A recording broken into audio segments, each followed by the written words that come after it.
The mountains were cold and silent. Snow covered the high peaks like a white blanket. The wind moved through the rocks, making a sound like a whistle. In the small valley below, a lonely boy lived. He had no family, no friends, and no home except a broken wooden hut.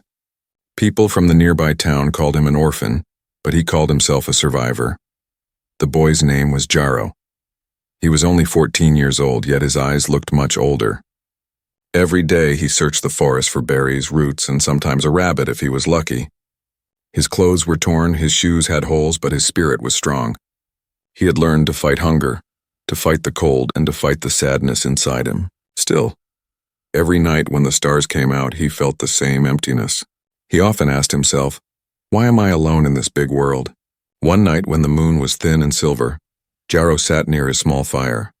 The flames gave little warmth, but he watched them because they made him feel less lonely. Suddenly, something strange caught his eyes. Far away, beyond the trees, a blue light moved slowly in the darkness. At first, Jaro thought it was a firefly or maybe a torch carried by a hunter, but the light was too bright, too strange. It floated above the ground, pulsing softly, like the heartbeat of something alive. His heart started to beat faster. Curiosity pulled him to his feet. He took a stick from the fire as a torch and stepped into the forest. Each step was careful. The dry leaves cracked under his shoes. His breath made little clouds in the cold air. The blue light grew brighter as he walked deeper. Soon he reached a small clearing between tall black pines. The light was there, shining on the ground. Jaro stopped. His eyes widened. Lying on the frozen earth was not a lantern, not a crystal, but a girl. She was unlike anyone he had ever seen. Her skin glowed faintly, pale like moonlight, and her hair shone with silver threads. Her eyes were closed, and her clothes were torn as if she had escaped from something. Around her wrist was a small device blinking with blue light, the source he had followed. Jaro stood frozen. His mind screamed, "Alien!" He had heard old travelers tell stories about beings from the stars, but he never believed them. Yet here, right in front of him, was proof. A living alien girl. The girl suddenly moved. Her lips opened and she whispered in a weak, trembling voice, "Help. Please, they are coming." Her voice was soft but filled with fear. Jaro's torch shook in his hand. He wanted to run, to hide, but something in her words made him stop. Who were they? Why was she here alone in the mountains? He looked at her again. She was hurt. A dark burn mark spread across her side, and her hands trembled as if she had no strength left. Even if she was not human, she was still just a girl, lost, wounded, and afraid. For a moment, Jaro's heart remembered his own pain. He remembered the cold nights when no one helped him, when no one cared if he lived or died. The memory hurt him like a knife. Slowly, he lowered his torch and knelt beside her. "Who are you?" he whispered. Her eyes opened a little. They were bright, glowing like small stars. She looked at him with hope, but also with fear. I cannot stay here." "They will find me," she said, her voice breaking. Jaro glanced around the dark forest. The trees seemed to listen. The wind seemed to carry secrets. His hands tightened on the torch. "Who will find you?" he asked. The girl shook her head weakly. "Raiders. Hunters from the sky. If they catch me, everything will be lost." The words made no sense to him, but the fear in her voice was real. Jaro felt his chest grow heavy. He was only a boy, poor and alone. What could he do against raiders from the sky? Yet he could not leave her here to die. The girl's hand touched his arm, cold and shaking. "Please, help me cross the mountains, before dawn." Her eyes closed again and she fell silent, breathing slowly. Jaro stared at her. The night around him was too quiet. Somewhere far above, he thought he saw a flash of light moving through the clouds. His skin turned cold. Was someone searching for her even now? He swallowed hard. His mind told him to walk away, to save himself. But his heart refused. He could not let her face the same loneliness he had suffered all his life. Finally, he whispered to himself, "If I don't help her, no one will." He lifted her carefully in his arms. She was light, almost weightless, like a shadow. The blinking blue device on her wrist shone against the darkness, and Jaro felt its strange warmth against his skin.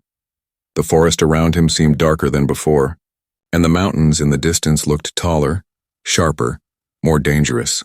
But he did not turn back. Step by step, the orphan boy carried the alien girl into the night, and high above, hidden behind the stars, something was watching. The night was long, and the mountains were silent except for the wind.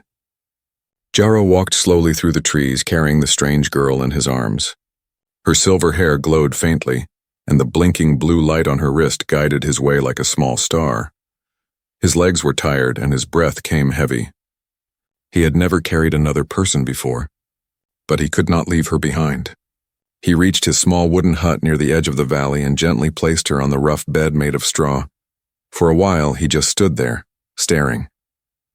The girl looked so different from him, her skin almost shining, her face delicate like carved glass.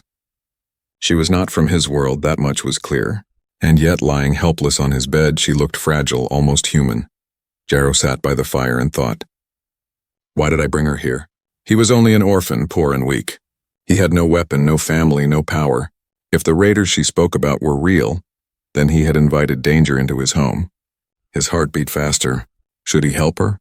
Or should he send her away before it was too late? The girl moved, opening her glowing eyes. She looked at him with weakness but also trust. You saved me, she whispered. Jaro shook his head. I only carried you. Saving you. I don't know if I can do that. Her lips trembled. You must. They will come.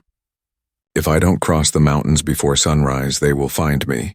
And if they take me... She stopped, fear filling her eyes. Jaro leaned closer. Who are they? What do they want? She looked away as if afraid of her own words. Finally, she spoke. They are raiders.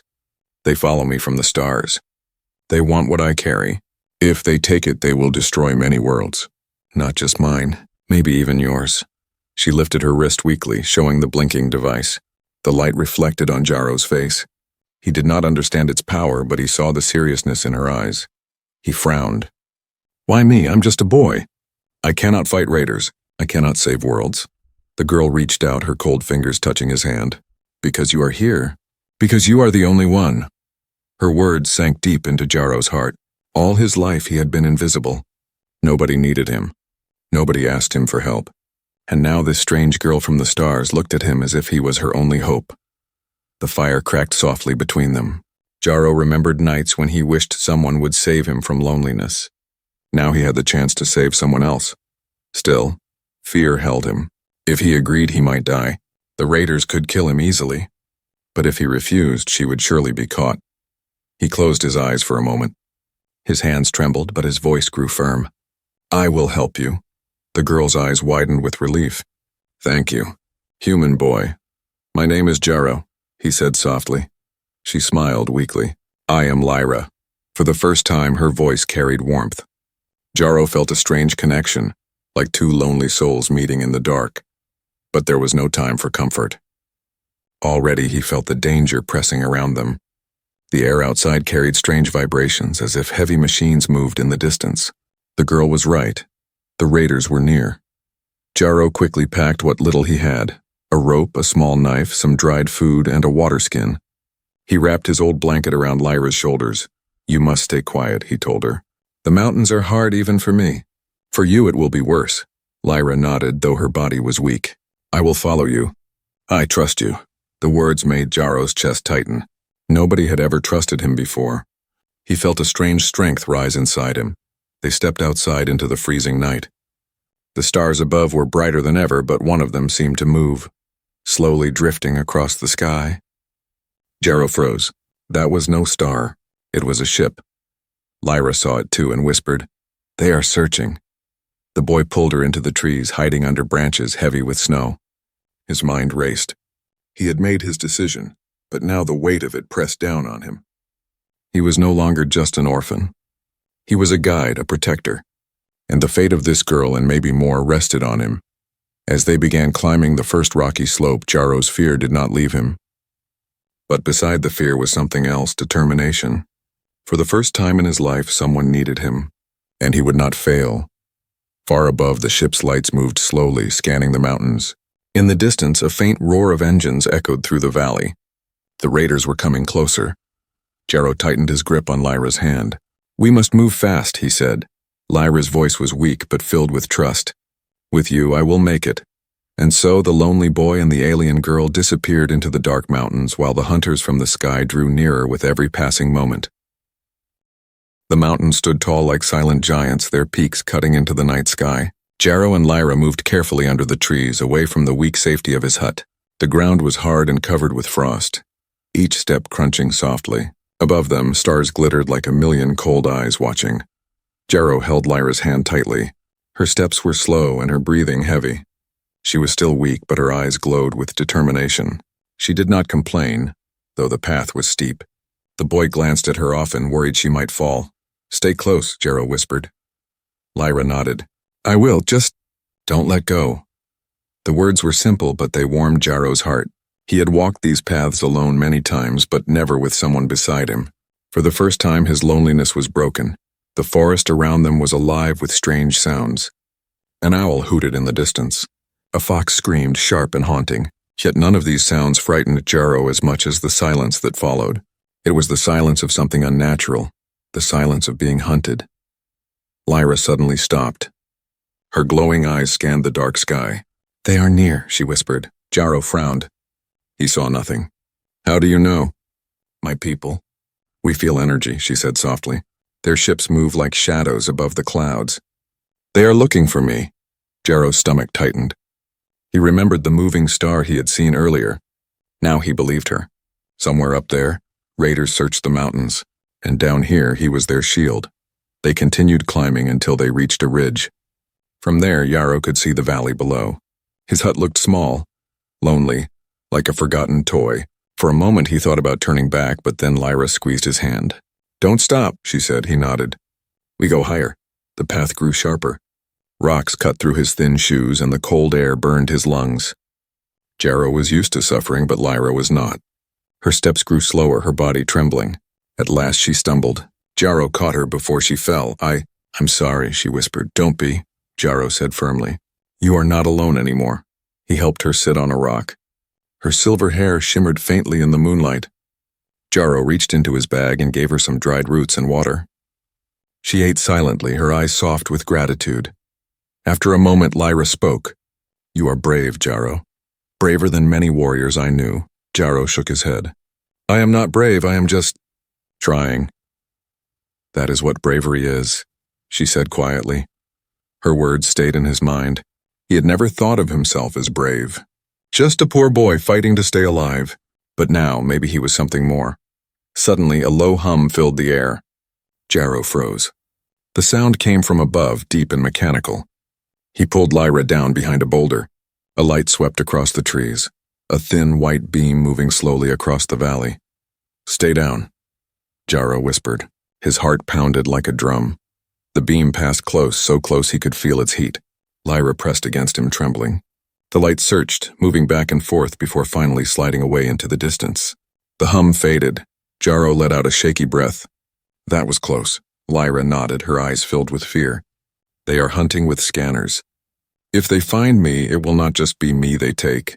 They will burn the ground to ash." Jarrow tightened his jaw. He did not understand these raiders fully. But he understood one thing. If they wanted to burn, they would have to pass through him first. They waited until the sky was quiet again, then moved deeper into the mountains. The path twisted between cliffs where the wind howled like angry spirits. Sometimes Jarrow used his rope to help Lyra climb. Other times she showed him tricks he never knew. "Step here," she whispered once, pointing at a patch of snow. "It hides your weight. The scanners cannot see it." Jarrow followed, amazed. For the first time, he felt like he was learning from her as much as she from him. Hours passed. Their bodies grew heavy, but neither stopped. The bond between them grew stronger with every step. Jarrow no longer saw her as just an alien. She was Lyra, his companion in the dark. As dawn painted the sky faint orange, they reached a narrow ledge. Below stretched a canyon, deep and endless. A river roared at the bottom, wild and merciless. The only way forward was a thin fallen tree acting as a bridge. Jarrow's throat went dry. He had crossed it once before, but never with someone else. One wrong step and they would fall into the rushing water. "We have to cross," Lyra whispered, her voice trembling. Jarrow nodded. "I'll go first." "Watch my steps." He stepped carefully onto the log, balancing with his arms. The wood creaked under his weight, but held. Slowly, he crossed to the other side. His heart raced, but he made it. "Now you," he called softly. Lyra nodded and stepped onto the log. Her legs shook. The rushing water below made her dizzy. Halfway across, she slipped. "Lyra!" Jaro shouted. She cried out, arms flailing. At the last second, Jaro leapt forward, grabbing her hand just as she lost balance. He pulled her hard, dragging her onto the safe side. She lay on the ground, breathing fast. Jaro knelt beside her. "I told you." "I won't let go." Her eyes filled with tears but also trust. "You kept your word." The sun rose slowly, casting light across the mountains. For a moment it felt peaceful. But far behind them, in the valley, 3 dark shapes moved through the sky. Raider ships. The journey had only just begun. The mountains grew cruel as the sun rose higher. Snow glittered on the peaks, but the beauty was sharp and unforgiving.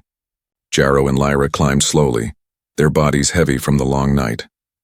Each breath turned to mist, each step a test of strength. The path narrowed between jagged rocks. The wind screamed through the cracks, carrying dust and flakes of ice. Jaro pulled his blanket tighter around Lyra's shoulders. She tried to smile, but her lips were pale. "You should rest," Jaro said. Lyra shook her head. "If we stop, they will catch us." He knew she was right. Yet the mountain did not care about raiders or fugitives. It demanded respect, and now it seemed eager to break them. They pressed forward until the trail ended at a cliff. Below stretched a bottomless canyon, its depths filled with mist and the roar of water. Across the gap stood the next ridge, but the only path was a thin rope bridge, old and swaying. Jaro's heart sank. He had heard of this bridge but never dared to cross it. The wooden planks looked rotten and the ropes groaned in the wind. Lyra's voice was soft. "Is this the only way?" "Yes," Jaro admitted, "but it might not hold us both." For a long moment, silence hung between them. The canyon roared like a warning. Then Jaro stepped forward. "I'll go first. If it holds me, then you follow." He gripped the rope tightly and stepped onto the bridge. It swayed dangerously and the wood cracked under his foot. His stomach twisted, but he kept moving one step at a time. Finally, he reached the middle.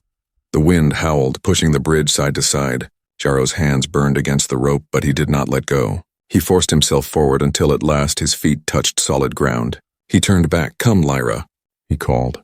She stepped onto the bridge, her silver hair glowing faintly in the daylight. Jaro could see her legs trembling. Halfway across, the bridge groaned.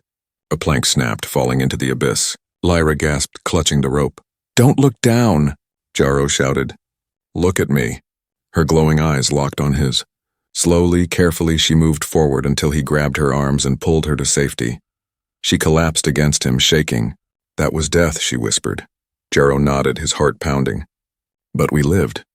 Before they could rest, a sharp screech echoed across the canyon. Jaro looked up. High above, dark shapes circled, raider scouts. Their wings were metallic, their eyes red light scanning the ground.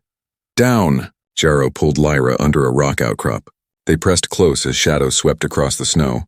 The scouts screeched again, searching. One beam of red light cut across the canyon, missing them by only a few feet. Jaro's fists clenched. "They're hunting harder." Lyra touched the device on her wrist. Its faint blue light flickered, weaker than before. "They are following the signal.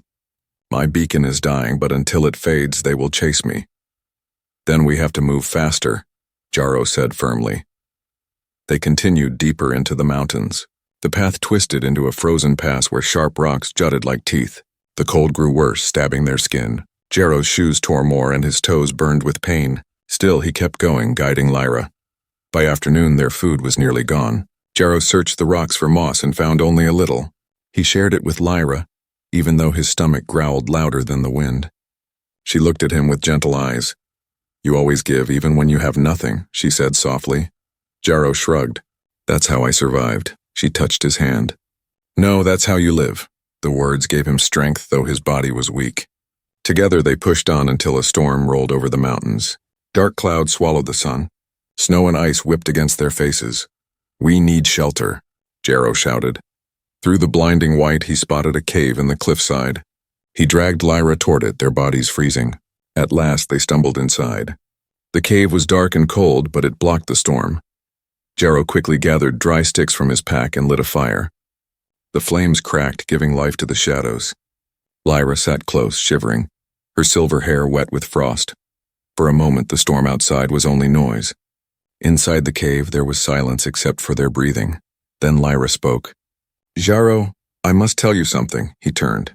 Her glowing eyes were serious, filled with a weight he did not understand.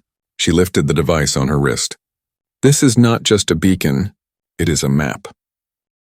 A map to a place the raiders want. If they reach it, many worlds will fall, including yours. Jarrow's chest tightened. Then why come here? Why not hide in your own world? Lyra looked down. Because they destroyed my world. I'm the last of my people who knows the path. I ran, and now I run to survive. Her voice broke. Tears shimmered in her glowing eyes. Jarrow felt something inside him stir. Anger, sadness, and a strange sense of duty. You're not alone now, he said firmly. We will cross these mountains, and I'll help you keep that map safe. Lyra looked at him as if he was more than a boy, as if he was something greater. But their brief peace shattered when a deep growl echoed from the cave's dark corners. Jarrow froze. The firelight flickered, revealing two glowing eyes staring back at them. A mountain beast, huge and covered in fur, stepped into the light. Its teeth gleamed and its claws scraped the stone. Lyra gasped. Jarrow reached for his knife, though it was small against such a monster. The beast roared, shaking the cave. The storm outside raged, the fire trembled, and the true danger of the mountain stepped closer. The beast's roar filled the cave like thunder. Its huge body blocked the only exit, its glowing yellow eyes fixed on Jarrow and Lyra. Snow blew in behind it, carried by the storm, making its shadow even larger. Jarrow's hand shook around the small knife he held. The blade was nothing compared to the monster's claws. He glanced at Lyra. She was pale, her glowing eyes wide with fear, but she did not scream. The beast stepped closer. Its breath was hot and foul, filling the air with the smell of blood. Stay behind me, Jarrow whispered. Lyra obeyed, clutching her wrist device close to her chest. The fire crackled weakly between them and the beast. Jarrow's mind raced. He had no weapon strong enough. If he ran, the beast would catch them. If he fought, he would likely die. But he remembered the cliffs, the bridge, and every moment of fear they had already survived. He could not give up now. The beast growled and moved forward again. Jarrow grabbed a burning branch from the fire and held it high. Flames danced wildly, throwing sparks. The monster roared and stepped back for a moment, surprised by the sudden light. Jarrow shouted, waving the torch. His voice echoed through the cave. Go! Leave us! The beast snarled, but the fire frightened it. Slowly, it backed toward the entrance. With one last roar, it vanished into the storm outside. Jarrow dropped the branch, his arms shaking. His chest rose and fell in heavy breaths. Lyra touched his shoulder gently. You faced it, she whispered. Even when you had nothing, Jarrow gave a weak smile. Sometimes, nothing is enough. They sat close to the fire, listening to the storm rage outside. For a long time, neither spoke. The fire's glow painted their faces warm against the cold stone walls. Finally, Lyra broke the silence. Jarrow, why do you live here alone? The boy looked into the flames. The question cut deep. He had never spoken of it to anyone because no one had ever cared to ask. My parents, they died when I was small. No family wanted me. The town gave me scraps for a while, then they forgot I existed. So I built my hut, learned to live alone. Every day I hunted, gathered, fought the cold. That's all? Lyra's eyes softened. That is not a life. That is survival, he shrugged. It's all I knew. For a moment the fire popped, sending sparks into the air. Jarrow stared at them as if they were pieces of his broken childhood. And you? He asked quietly. What about your people? Lyra's face darkened. Her voice trembled as she spoke. My world was bright once. Cities of silver, rivers of light. We lived in peace. But then the raiders came. They wanted our secrets, our maps to hidden places in the stars. We refused to give them, so they burned everything. I saw my home fall from the sky like fire. My family, my friends, gone. I ran. I kept running until I landed here. Her voice cracked and a single tear rolled down her glowing cheek. Jarrow felt a heavy ache in his chest. You lost everything, he whispered. She nodded slowly. Yes, and now I carry this. She lifted her wrist, the blue light blinking weakly. The raiders want it. If they take it, they will find worlds to conquer. If I keep it, I stay hunted forever. Jarrow looked at the device, then at her. In that moment, he understood. She was not just a lost girl. She was a key, a target, a survivor like him. You're not alone anymore, he said firmly. We'll keep it safe, together. Lyra's eyes shone, not just with light, but with something softer.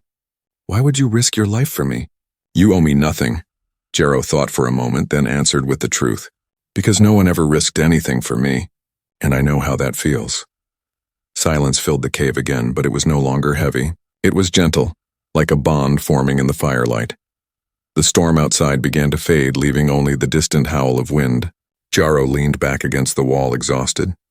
Lyra rested her head on his shoulder, her breathing steady. For the first time in years, Jaro felt not alone, but connected. He closed his eyes, letting the warmth of the fire and her presence calm him. But peace never lasted long in the mountains. Suddenly, a flash of light swept across the cave's entrance. Not lightning, something sharper, mechanical. Jaro's eyes snapped open. He grabbed his knife, though his body was tired. Lyra gasped. They found us. Outside, engines roared, deep and metallic. Shadows moved against the snow. Long, thin shapes with glowing red eyes. Raider scouts. The beast had left them alone, but the true predators had arrived. Jaro pulled Lyra to her feet. His voice was steady, though his heart pounded. We can't stay here. We move now. Lyra clutched his hand, her face pale but brave. I trust you, Jaro. The fire behind them flickered and died as they slipped into the icy night once more. Above, dark ships cut across the sky and the hunt began again. The cave walls shook with the sound of engines outside. The red glow of scanners flashed against the snow. Jaro pulled Lyra into the shadows, his breath quick and sharp. The raiders had found their trail. Stay low, he whispered. Lyra clutched her wrist device close, the faint blue light hidden under her cloak. Her glowing eyes were filled with fear, but she followed without question. They crawled out the back of the cave where a narrow crack in the rocks led to a hidden path. The air was freezing and the ground sharp with ice, but Jaro didn't care. Every second counted. Behind them, metallic footsteps echoed. Raiders entered the cave. Their voices were harsh, speaking in a strange tongue.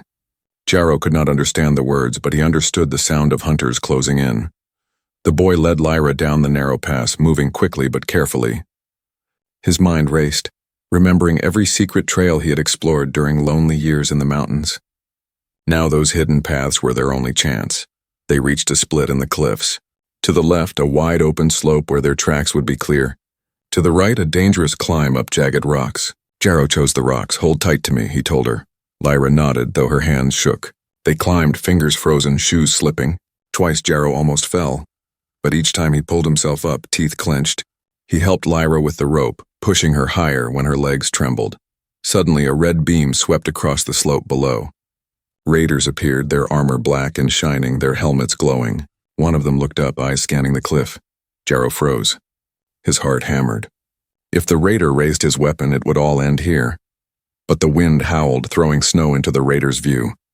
The boy pressed Lyra flat against the rocks, holding his breath until the red light moved away. Only then did he continue climbing, faster now. They reached the top of the ridge and collapsed behind a boulder. Lyra gasped for air, her face pale. They are everywhere, she whispered. Jaro nodded grimly. Then we stay smarter. Not faster, smarter. He scanned the land.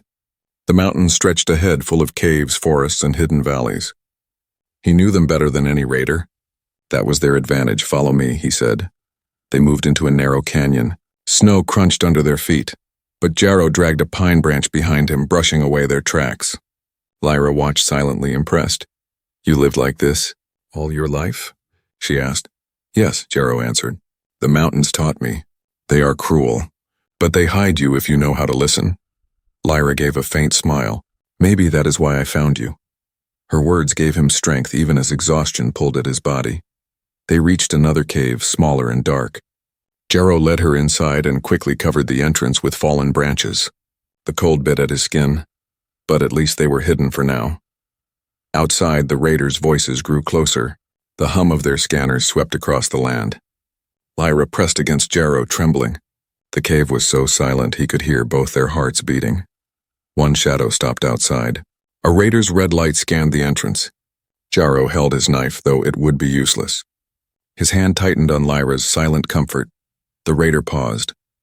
The light flickered across the branches, then moved on. Jaro waited until the sound faded. Only then did he let out a slow breath. Lyra squeezed his hand. You saved me again, she whispered. But Jaro shook his head. Not yet. They're still out there. Night fell quickly, turning the mountains black. The raiders' lights moved like fireflies in the distance. Jarrow and Lyra used the darkness to escape again, crawling through the trees. At one point, a group of raiders blocked their way, standing guard near a frozen stream. Jarrow whispered, "Stay here," then crawled ahead. He picked up a loose rock and threw it far into the forest. It crashed loudly. The raiders turned, their red eyes flashing as they marched toward the sound. "Now!" Jarrow hissed, pulling Lyra across the stream. They moved silently until the danger was behind them. Hours passed. The boy's body ached, but he did not stop. He led her through thorn bushes, icy slopes, and across another small river. Finally, as dawn touched the sky with faint gold, they reached a high ridge. From there, Jarrow looked down at the land below. For a moment, hope filled him. They were close. On the other side of the mountains lay safety. But Lyra touched his arm. Her glowing eyes were heavy with worry. "Look," she whispered. Jarrow followed her gaze. In the valley below, dark shapes were gathering. Not scouts, an army. 30 raiders marched together, their armor shining, their weapons ready. Ships landed nearby, spilling more troops onto the snow. Jarrow's stomach sank. The hunt was no longer a secret search. It was an invasion. Lyra's voice trembled. "They are here. All of them." Jarrow clenched his fists. His legs shook, not from cold, but from the weight of what he saw. He was only a boy. She was only one girl. And now 30 raiders waited below. But when he looked at Lyra, her fear mixing with trust, something inside him hardened. "We'll find a way," he said, voice low but steady. "We have to." The wind howled around them, carrying the scent of fire and metal. The escape was far from over. It was only the beginning of war. The sun rose over the mountains, painting the snow in shades of gold and fire. The world looked calm, almost beautiful. But beauty was a lie. In the valley below, 30 raiders marched like shadows made of steel, their weapons glowing, their armor black as night. From the ridge above, Jarrow and Lyra watched in silence. Neither spoke, for words felt too small against what they saw. The boy's stomach twisted with fear, but his eyes stayed sharp. Lyra's glowing gaze was filled with sorrow. "They know where we are," she whispered. Jarrow clenched his fists. He was only 14, only an orphan, and yet the weight of this fight pressed on his shoulders. "Then we stay ahead.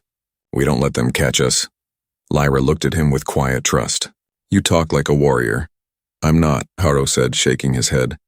"I'm just someone who doesn't want to lose again." The words surprised him. He had lost family, home, hope, everything. Now for the first time he had something worth protecting. They moved away from the ridge, deeper into the mountains. Jarrow chose narrow paths where the raiders' machines could not follow. Still, the sound of engines echoed across the cliffs, and red light swept the snow like hunting wolves. By midday, they found another cave high in the rocks. It was small and hidden, with a view of the valley below. From there, they watched as the raiders set up camp. 30 warriors, their banners like black fire, their leader tall and cruel with a mask of iron. Lyra's voice shook. "That one. I know him. His name is Veyrak. He led the burning of my world." Jarrow's heart burned with anger. "Then he's the reason you're alone." "Yes," she whispered. "And if he takes the map, your world will be next." Silence filled the cave. Jarrow stared at the distant army, fear clawing at his chest. He had no sword, no armor, no army of his own. He was just a boy with a knife, a rope, and courage that felt too small. Yet when he looked at Lyra, trembling but unbroken, something inside him hardened. "We can't fight 30, Jarrow said, "but we can outsmart them. The mountains are mine, not theirs." Lyra nodded, though doubt lingered in her glowing eyes. Night came quickly. The raiders lit fires in the valley, their shadows dancing on the snow. Jarrow and Lyra sat close inside their cave, the cold biting at their skin. For a moment it felt like the night before, the firelight, the silence, the bond between them. But the silence was broken by a deep hum in the sky. Jarrow looked up through the cave opening. A massive ship drifted above the valley, black and endless, its light scanning the mountains. It was not a scout. It was a warship. Lyra's face went pale. They brought it. The mothership. "They will burn the mountains to find me." Jarrow's throat went dry. He had never seen anything so huge, so terrifying. It filled the sky like a dark sun. "We move at dawn," he said quickly, "before they close in." Lyra touched his arm, her voice soft but steady. And if we fail? Jarrow met her glowing eyes. Then we make sure they don't win. The night dragged on, filled with the sound of engines and marching boots below. Jarrow could not sleep. His mind replayed every choice that had led him here, carrying her from the forest, crossing the bridge, surviving the storm, escaping the scouts. Each time he had thought it was the end. Each time they had found a way, dawn finally came. Pale light touched the mountains. Jarrow stood at the cave entrance, knife in hand, eyes fixed on the valley. Lyra rose beside him, the blue device on her wrist flickering weakly. "This is the day," she whispered. "They will come for me," Jarrow nodded. "Then let them. We'll be ready." The ground shook as the raiders began to march again. 30 warriors armored and armed, climbing toward the ridge where Jarrow and Lyra hid. The warship above rumbled, its scanners blazing across the peaks. Jarrow's heart pounded, but his fear turned to fire. He looked at Lyra, at her pale, glowing face, and felt something stronger than terror. Resolve. "All my life I was nothing," he said quietly. "But today I fight. Not just for me, for you. For every world they would burn." Lyra's eyes shone with tears. "Then we fight together." The sound of boots grew louder. The raiders were almost there. Jarrow tightened his grip on his knife. The cave was small, the mountain steep, the enemy many. It didn't matter. He would make every rock, every shadow, every step of this cruel mountain fight for them. The boy and the alien girl stood side by side as the enemy drew near. The next day had begun, and with it, the battle for everything.